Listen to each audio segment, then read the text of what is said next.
दशहरा मेला में आए हुए सभी भक्तगणों से निवेदन है कि कोरोना नियमों का पालन करते हुए मेले का आनंद उठाएं।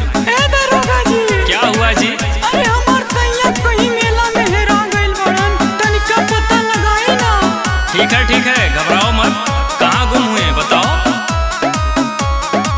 सची संवारी के जब घर से निकलनी, घूमी के सागरिता सहारा देखनी, सची संवारी के जब घर से निकलनी, घूमी के सागरिता सहारा देखनी। कहीं राजा जी के संगवा चाटी छोला मलाई, कहीं राजा जी के संगवा चाटी छोला मलाई। सुनी सुनी ये दरोगा जी सुनी ना, हाँ सुनी सुनी ये दरोगा जी मेला में सैया गइले भुलाई। सुनी सुनी ये दरोगा जी मेला में सैया गइले भुलाई।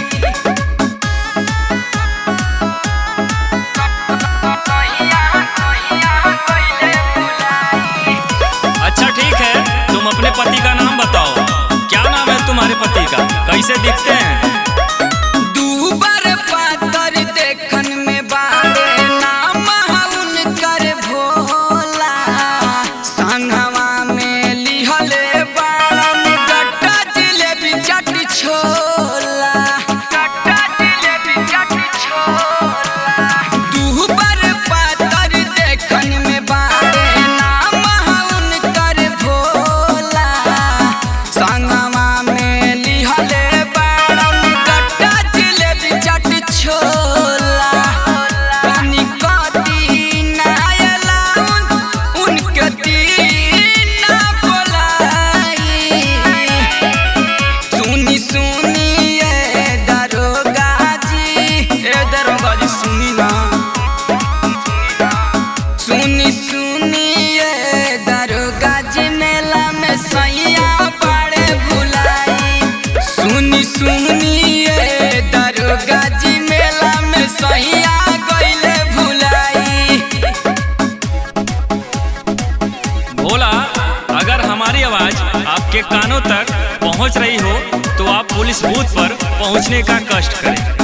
आपकी पत्नी यहां पर आपका इंतजार कर रही है।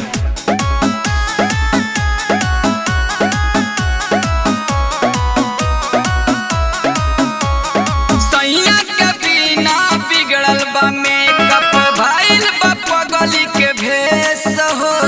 पूछी जे गौआ